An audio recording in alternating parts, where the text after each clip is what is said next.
कि कोई मॉलिक्यूल है जिसका डाइपोल मोमेंट 0 है, तो सुनो, डाइपोल मोमेंट 0 है तो इसका मतलब क्या हुआ, ये 0 होगा, सही है।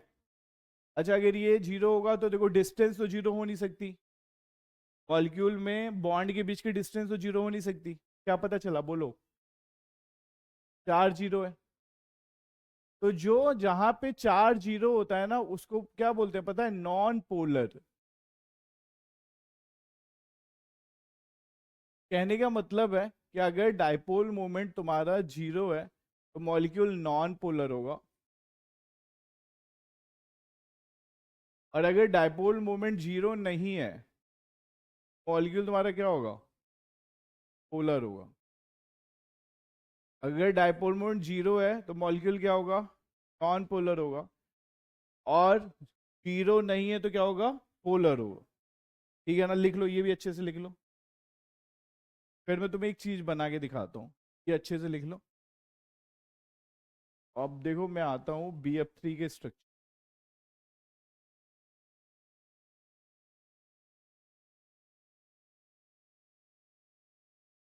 तुम लोग को कंपोनेंट करना तो सर ने सिखाया होगा ना, cos theta sine theta. Projectile चालू हुआ है, कंपोनेंट कुछ नहीं बताया सर ने। अच्छा, करवाए नहीं तो लोग। हाँ हाँ, तो मतलब उसके लिए कंपोनेंट बताया सर ने। अच्छा कुछ, अच्छा नहीं चालू हुआ है। ठीक है, मैं कोशिश कर रहा हूँ बताने की, जो नहीं समझना बताना, ठीक है। जैसे देखो, ये एक मॉलिक्यूल था, है ना, बेसिक फॉर्म में। अभी ये स्टेबल नहीं है, इसका ऑक्टेट पूरा नहीं है, सब हम लोग को पता है। हम लोग को इससे इंटरेस्ट नहीं है, हम सिर्फ एक मॉलिक्यूल जो जैसा नेचुरल फॉर्म है BF3 हमने वो बनाया, ठीक है। अब देखो, वेक्टर में बना रहा हूँ, ये ज्यादा इलेक्ट्रोनेगेटिव है, ये ज्यादा इलेक्ट्रोनेगेटिव है, ये ज्यादा इलेक्ट्रोनेगेटिव है। तो देखो, तीन वेक्टर ऐसे बन गए इसके, देखना, ये तीन वेक्टर बन गए, सही है। अब देखो, इन वेक्टर के बीच का एंगल कितना होता है, 120 डिग्री। तो देखो, पता है, तीन वेक्टर अगर 120 डिग्री पे होते हैं ना, तो उनका रिजल्टेंट 0 होता है, समझा। तीन वेक्टर अगर 120 डिग्री पे होंगे तो उनका रिजल्टेंट क्या होगा, 0 होगा। ये मैं तुम्हें दिखाने का भी ट्राई करता हूँ, समझ जाओगे, बस तुम थोड़ी सी हिम्मत रखना, और नहीं समझ में आ रहा हो तो बोल देना, वापस बता दूंगा मैं, कोई दिक्कत नहीं है बताने में मुझे, ठीक है। तो देखो, ये एंगल पहले बताओ, 30 डिग्री है, समझ में आ रहा है, और ये भी एंगल 30 डिग्री है, समझ में आ रहा है, समझा। ये 30 डिग्री और ये 30 डिग्री, सही है। मान लो ये वाला वेक्टर जो है ऊपर की साइड, मान लो ये इसका मैग्नीट्यूड x है, तो इसका भी मान लो मैग्नीट्यूड क्या है, x है।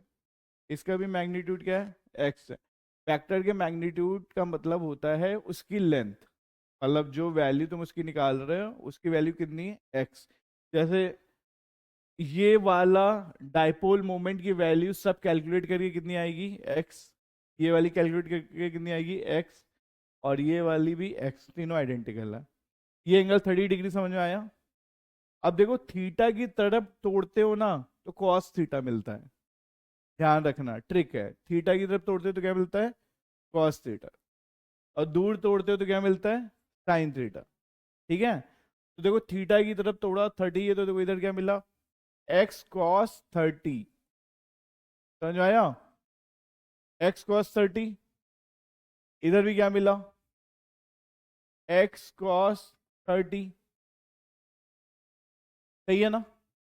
इधर तोड़ोगे तो साइन मिलना है, इधर क्या मिला, एक्स साइन 30, और इसका भी क्या मिला बताओ, एक्स साइन 30। अब देखो, एक्स कॉस 30 कैंसिल आउट हो गया, गया पूरा। और देखो, साइन 30 की वैल्यू 1/2 होती है, ये तो बताया होगा सर ने अभी, याद होगा, ठीक है। तो देखो, साइन 30 1/2, x/2 प्लस x/2 मिलके कितना हो जाएगा, x। x/2 plus x/2 x हो जाएगा, x नीचे और x ऊपर, कैंसिल आउट, सब कुछ कैंसिल आउट हो गया, जीरो हो गया, है ना। इसीलिए अगर तीन वेक्टर 120 डिग्री पे होते हैं तो रिजल्टेंट क्या आता है, जीरो आता है। ठीक है, तो ये जो मॉलिक्यूल है इसका डाइपोल मोमेंट क्या आ गया, जीरो। मींस ये जो मॉलिक्यूल है, देखो फ्लोरीन के रहते हुए भी क्या है, नॉन पोलर। कितनी बड़ी बात हो गई, फ्लोरीन के रहते हुए तो इसको क्या बनना चाहिए था, पोलर। लेकिन फ्लोरीन के रहते हुए भी ये क्या है बताओ, नॉन पोलर। समझ में आया, क्योंकि डाइपोल मोमेंट क्या आ रहा है, जीरो आ रहा है। ठीक है ना। अब एक साथ लिखना, रुको। अब देखो इसमें नीट में ट्विस्ट कैसे किया उन लोगों ने। अब बच्चों को सबको पता था तो बच्चों ने याद कर लिया, non polar non polar non polar ऐसे ही। तो उन्होंने देखो एक बार ऑप्शन पूछा, कैसे कितना दिमाग लगाता है, उन्होंने बोला PF3 दिया, बोला non polar molecule with polar bond.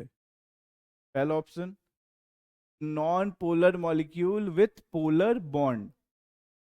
दूसरा option, non polar molecule with non polar bond. है ना, तो कौन सा सही होगा, फर्स्ट वाला। बॉन्ड तो पोलर है, डेल्टा प्लस और डेल्टा माइनस तो बना था, तो बॉन्ड तो क्या है, पोलर है। लेकिन पूरा का पूरा मॉलिक्यूल क्या है, नॉन पोलर। समझ में आया, तो इसके लिए परफेक्ट ऑप्शन क्या बनेगा, non polar molecule with polar bond. ठीक है, तो लिख लो उसके नीचे, मैं लिख देता हूं यहाँ पे।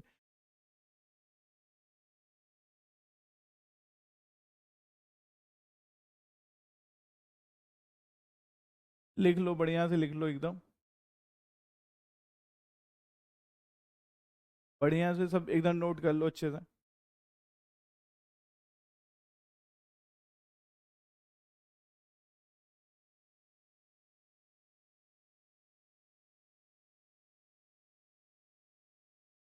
किसी के मन में कोई चीज डाउट आ रही तो पूछ लो,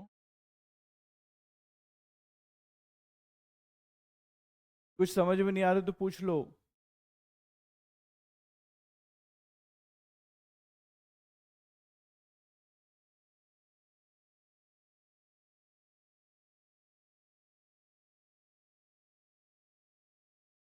हाँ, बॉन्ड्स को पोलर इसलिए बोल रहे हैं क्योंकि यहाँ पे देखो फ्लोरीन पे क्या आ रहा है, डेल्टा माइनस, और इस पे क्या आ रहा है, डेल्टा प्लस। तो ये पोलैरिटी जनरेट हो गई ना, तो बॉन्ड तो पोलर है, लेकिन ओवरऑल पूरा मॉलिक्यूल क्या है, नॉन पोलर है। क्योंकि पूरे मॉलिक्यूल का डायपोल मोमेंट क्या आ जा रहा है, जीरो।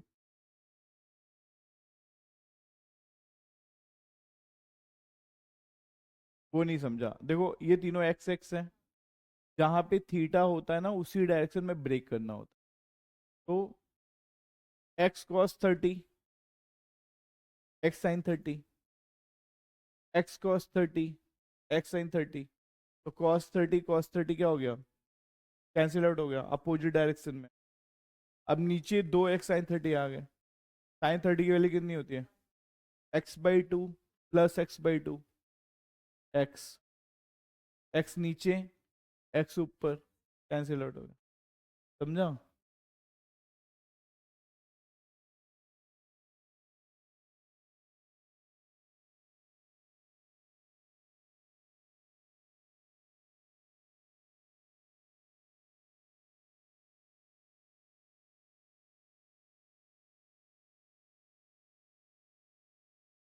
थर्टी कैसे आया, देखो ये पूरा एंगल 120 था, ये पूरा एंगल 120 था, और ये एंगल कितना था, 90 था। समझा।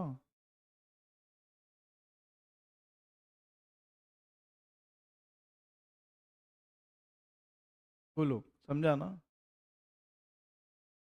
ये मिटा सकता हूँ मैं, है ना।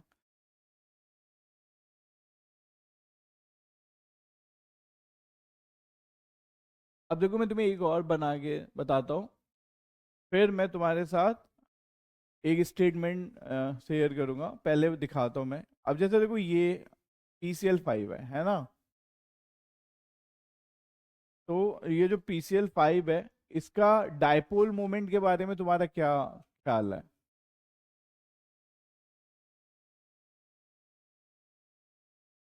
इसका डायपोल मोमेंट क्या होगा।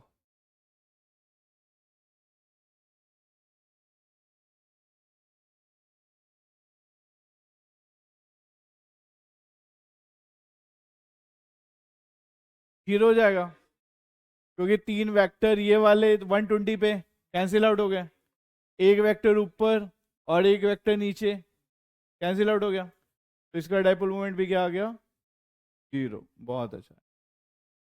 अच्छा ठीक है, अब तुम लोग इसके बारे में बताओ।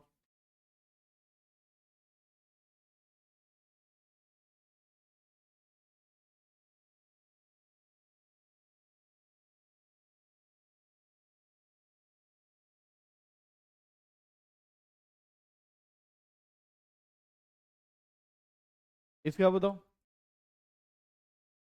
0, सही बात है ना। ठीक है, तो मतलब देखो हम लोग एक स्टेटमेंट लिख सकते हैं,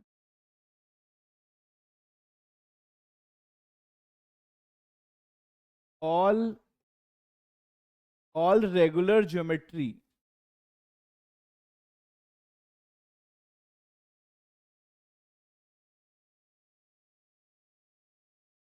रेगुलर ज्योमेट्री का मतलब क्या हुआ बताओ, नो लोन पेयर है ना।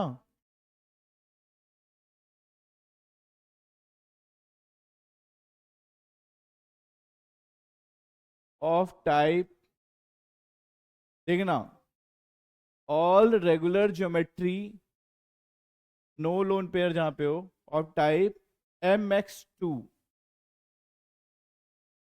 मतलब क्या हो गया, एग्जांपल देखो मैं लिखता जा रहा हूँ, pf2 एक एग्जांपल हो गया, है ना। mx3, बोलो, एक एक एग्जांपल में बस लिख दे रहा हूं यहाँ पे, mx4 है ना, ch4,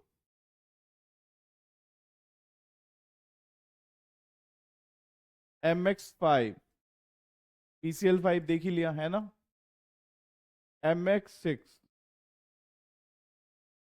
sf6, mx7 if7 have zero dipole moment, है ना। सबके डाइपोल मोमेंट 0 होंगे, सब कैंसिल आउट हो जाएगा, दिख रहा है। तो सीधे पहचान लोगे, बहुत बार पूछा जाता है कौन सा मॉलिक्यूल पोलर है कौन सा नॉन पोलर है, हमेशा क्या निकालना होता है, डाइपोल मोमेंट, है ना। तो ये जितनी रेगुलर ज्योमेट्री है जिनके पास लोन पेयर नहीं है वो सब लोग क्या होंगे, बोलो, डाइपोल मोमेंट 0 होगा, मतलब ये लोग क्या होंगे, नॉन पोलर, है ना।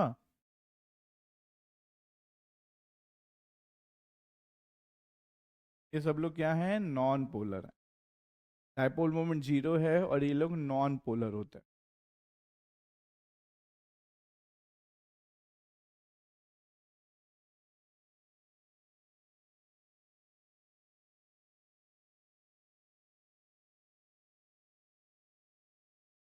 जाओ,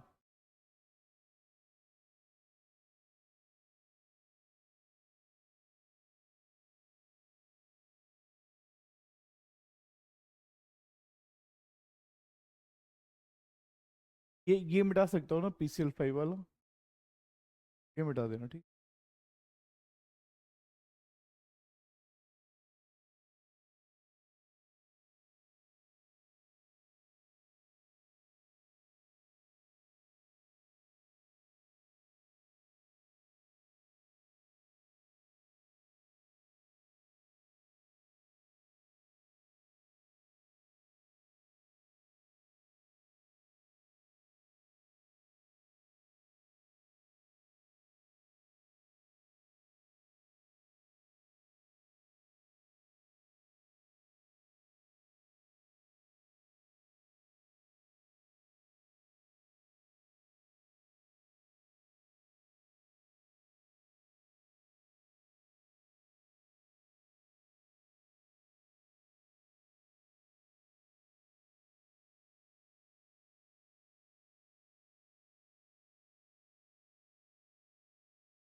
ये मिटा सकता हूँ अभी, देख लिया ना, मिटा दूंगा, चलेगा।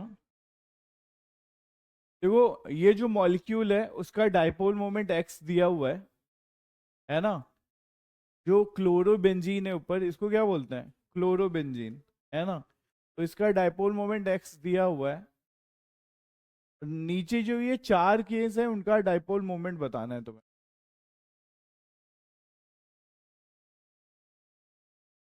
ये देखो 1 हो गया, ये 2 हो गया, ये 3 हो गया, ये 4 हो गया, है ना। इन लोगों के डाइपोल मोमेंट तुमको बताने हैं।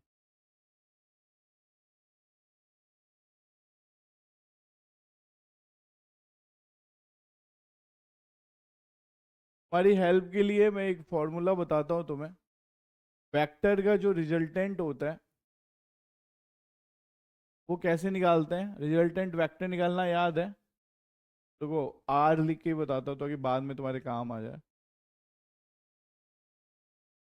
ए square plus b square plus 2ab cos theta, ऐसे रिजल्टेंट निकालते हैं, है ना। तो अब जरा बता दो मुझे।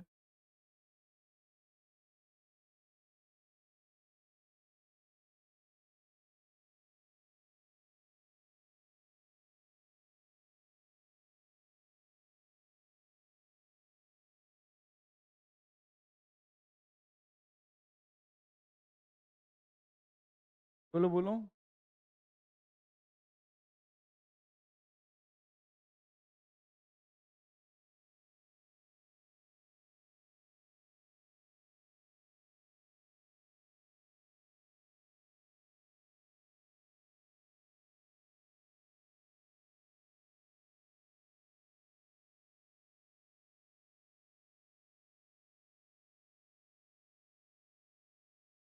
किसी को कैसे हो सकता? एंगल देखो कैसे बताते हैं, सुनो ना। एंगल निकालने का तरीका बताता हूँ। कोई भी ज्योमेट्री होती है ना, तो उनका कितने साइड होते हैं, कितने साइड है यहाँ पे, 6 साइड है। तो एंगल देखो कैसे निकालते, थीटा इक्वल टू होता है 2 पाई डिवाइडेड बाई एन। कितनी साइड है यहाँ पे, 6 साइड है। तो 2 × 180/6 कितना हो गया, 60 डिग्री। समझा? तो ये वाले एंगल कितने होंगे, 60। तो जैसे पहला वाला केस दिखाता हूँ तुम्हें मैं करके। ये वाला वेक्टर और ये वाला वेक्टर कितने डिग्री पे है, 60 डिग्री। और देखो ज्यादा इलेक्ट्रोनेगेटिव क्लोरीन है, एक एरो ये और एक एरो ये। अब 60 डिग्री का रिजल्टेंट निकालते हैं। क्या हो जाएगा, x square plus x square plus 2x square, है ना। ठीक है। कॉस 60 की वैल्यू कितनी होती है, 1/2। 1/2 है ना, तो ये 1/2 का रूट। पहले का आंसर क्या आ गया बताओ, √3x। समझा? ये आपका √3x हो गया, यहाँ लिख दे रहा हूँ। चलो सेकंड वाले का बताओ।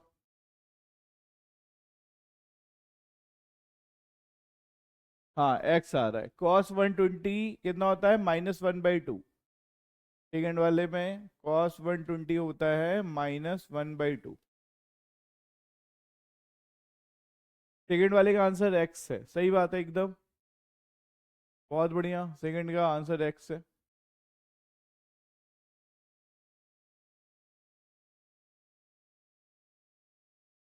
फोर्थ का x है। फोर्थ का तो x कैसे कर लिया उसने, देखना। ये ऊपर का वेक्टर है और ये नीचे का वेक्टर है, कैंसिल आउट हो गया, एक ही बचा, वो x हो जाएगा। इसका भी बता सकते हो, तीन वेक्टर 120 डिग्री पे है तो 0 हो जाएगा, है ना। थर्ड ध्यान से करो, थर्ड बहुत अच्छा क्वेश्चन। 2x, बहुत बढ़िया, बहुत बढ़िया, गुड। देखो उसको वेक्टर पता है इसलिए बता दिया, तुम लोग भी सुनना ध्यान से। देखो दो वेक्टर, ध्यान से सुनना, तुम्हारे बाद में भी ये काम आ जाएगा फिजिक्स में, है ना। दो वेक्टर अगर 120 डिग्री पे हो तो उनका रिजल्टेंट सेम मैग्नीट्यूड का होता है और परपेंडिकुलर बाइसेक्टर से जाता है। तो आइडेंटिकल वेक्टर का जो रिजल्टेंट होता है, तो आइडेंटिकल वेक्टर का रिजल्टेंट सेम मैग्नीट्यूड का होता है और उनके परपेंडिकुलर बाइसेक्टर से जाता है। मतलब ये एक्स है और ये भी एक्स है, एक्स और एक्स का रिजल्टेंट भी एक्स होगा और परपेंडिकुलर बाइसेक्टर से जाएगा। तो इन दोनों का रिजल्टेंट एक्स और एक यहाँ पे एक्स पहले से है, एक एक्स पहले से है और एक नया ये एक्स मिला, कितना हो जाएगा बताओ? 2x। समझा? पक्का? लिख लो अच्छे से। अब वापस रिपीट करता हूँ। तो आइडेंटिकल अगर वेक्टर है ना, तो उनका जो रिजल्टेंट होगा उसका मैग्नीट्यूड क्या होगा? सेम होगा। एंड वो कहाँ से पास करेगा? उनके परपेंडिकुलर बाइसेक्टर से, है ना। तो आइडेंटिकल वेक्टर का रिजल्टेंट का मैग्नीट्यूड सेम होगा और वो उनके परपेंडिकुलर बाइसेक्टर से पास करेगा।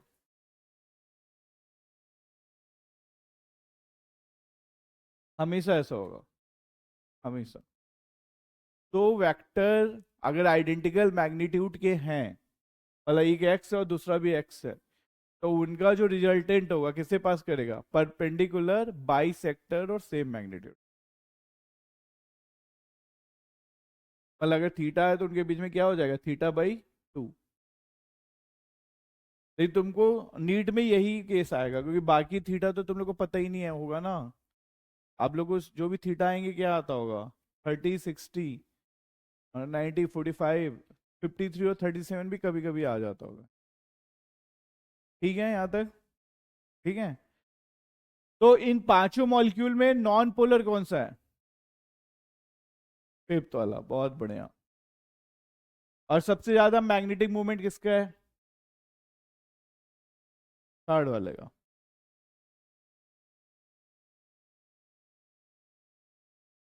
चलो अब लिख लो, अब तुमसे एक खतरनाक क्वेश्चन पूछने का टाइम आ रहा है।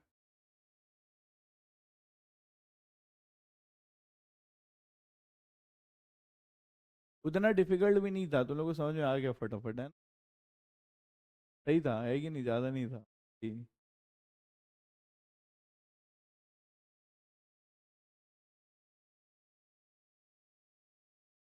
तो रोज नई नई चीजें सीख के घर जाते होगे, है ना? तो वापस कर दो, डेली नई नई चीजें सीख के फिजिक्स, केमिस्ट्री, जूलॉजी, बॉटनी, एकदम दिमाग बड़ा होता जा रहा है तुम लोगों का, है कि नहीं?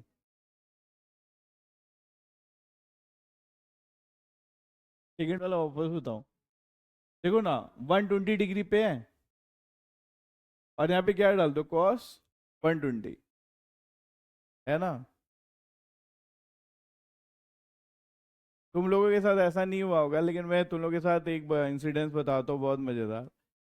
अब जैसे मेरे और मेरे